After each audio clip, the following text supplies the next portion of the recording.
ఇప్పుడు industry larger pan ఇండియాకి వెళ్ళిపోయింది, ఓటీటీ ప్లాట్ఫామ్స్ కూడా వచ్చాయి, ప్రతి ఒక్కరికి అవకాశాలు కూడా పెరిగాయి అండ్ చాలా పెద్ద ప్లాట్ఫామ్ అయిపోయింది చాలా మంది. కానీ స్టిల్ కృష్ణనగర్ కష్టాలు పడేవాళ్ళు, నిజంగా టాలెంటెడ్ ఉన్న వాళ్ళు కూడా వెనక అడుగులో ఉన్నారు, టాలెంట్ లేని వాళ్ళు ముందడుగులో ఉన్నారు. దానికి కారణాలు లక్ కూడా కావచ్చు, ఏదైనా కావచ్చు. బట్ స్టిల్ ఇండస్ట్రీకి రావాలి అనుకుంటున్న ఫ్రెష్ ఎయిర్ కి మీరు ఏం చెప్తారు?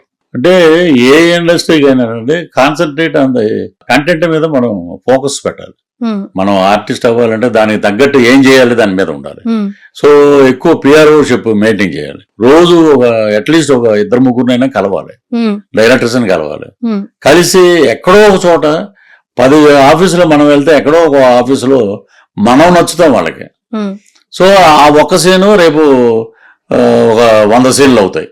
Main sincerity, hard work, humanity ఉండాలండి, నీతి నిజాయితీ ఉండాలి.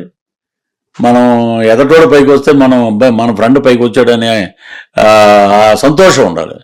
లోపల ఒకటి బయట ఒకటి పెట్టుకుని ఉండకూడదండి. ఇండస్ట్రీ అది, మనం మార్గదర్శనం కావాలి 10 మందికి. సో అలా చేస్తే తప్పకుండా ఏ ఫీల్డ్ అయినా, not only cinema field, A field అయినా సక్సెస్ అవుతుంది.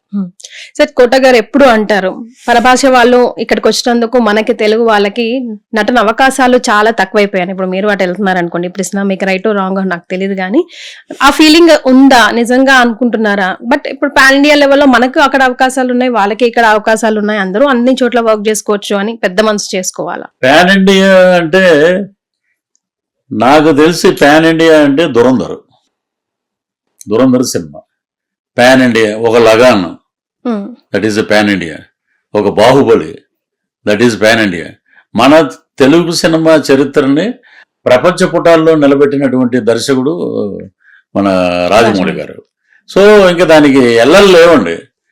గ్లోబల్లోకి వెళ్ళిపోయింది, ఎక్కడికో ఎక్కడో ఆస్కార్ లెవెల్కి వెళ్ళింది RRR. So we proud to be audience గా మనం హ్యాట్సప్ చెప్పాలి రాజమౌళి గారికి. సో ఇంకా మరీ టీవీ సీరియల్లో యాక్ట్ చేసిన వాడు కూడా పాన్ ఇండియా అంటుంటే ఇంక ఎటెళ్ళాలంటే పాన్ ఇండియా. దురంధర్లో ఎక్కడ మన వాళ్ళు ఎవరు కనపడరండి. అది ఒరిజినల్ పాన్ ఓల్డ్ సినిమా. అది ఎక్కడ మీరు చూడండి, సౌత్ వాళ్ళు అసలు ఎవరో ఒకళ్ళు కనపడరు. కానీ ఈ పాన్ ఇండియా వచ్చాక ఎవరు మొదలు పెట్టినా పాన్ ఇండియా వచ్చాక ఇక్కడ ఉన్న ఆర్టిస్టులకి వర్క్ పోయింది. మీరు అందరూ ఒక 10 మంది క్యారెక్టర్ ఆర్టిస్టులు కావాలనుకుంటే 9 మంది పాన్ ఇండియా అని పెడుతున్నారు. ఆ పాన్ ఇండియా వల్ల ఇక్కడ ఏమి ఒక 10 టికెట్లు ఏమి రావండి. ఇప్పుడు పలానా రఘుబాబు ఉన్నాడు, అరే రఘుబాబు ఉన్నాడే మనం వెళ్దాం సరదాగా ఉంటది కామెడీ. అలాగే పృథ్వీ ఉన్నాడు, తాగుబోతు రమేష్ ఉన్నాడు, ఇంకోళ్ళు వీళ్ళందరూ ఇక్కడ దొరుకుతారు మనకి. ఇవన్నీ టమాటాలు, బంగాళదుంపలు ఇక్కడ దొరికేవి. అక్కడికి వెళ్తే బాంబేలో అమ్మేది కూడా ఆలుగడ్డే అది. సో అన్నీ ఒకటేనండి. మన వాళ్ళని మనం గౌరవించుకుని మన వాళ్ళల్లో ఉన్న సత్తాని బయటికి తీసినప్పుడే డైరెక్టర్ అనేవాడికి ఒక పేరు ఉంటుందండి. ఏదో అన్ని తెచ్చి మనం చుట్టూరు చేర్చేసి వాడికి డైలాగ్ రాదు, ఏ కేబుల్నో.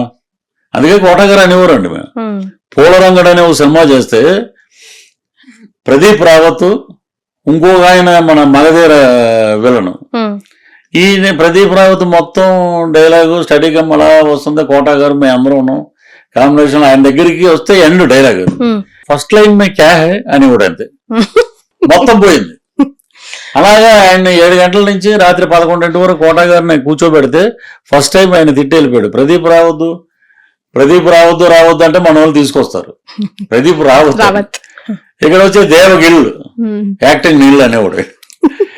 అలాగా ఇప్పుడు మనం తెస్తున్నాం, వాళ్ళకి కోడేటర్లు పెడుతున్నాం, అలాగే నేర్పుతున్నాం. ఇది అడిగితే కోట గారిని, కోట లాంటి ఆర్టిస్టు ఇది ఇండస్ట్రీలో ఒక పెద్ద కోట.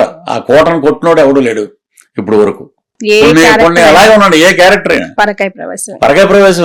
గణేష్ చూస్తాడు, మన వెంకటేష్ బాబు గారితో చేసిన ఆడవారు మాటలు కద్దాలు. అలాగే వేరియేషన్స్ ఆఫ్ క్యారెక్టర్స్ ఉంటాయండి. సో ఆయనలాగా పెట్టని కోటకి ఎవరూ లేరు అక్కడ. సో మన వాళ్ళులో కూడా ఈయన పలానా ఆయన తెస్తారు కానండి.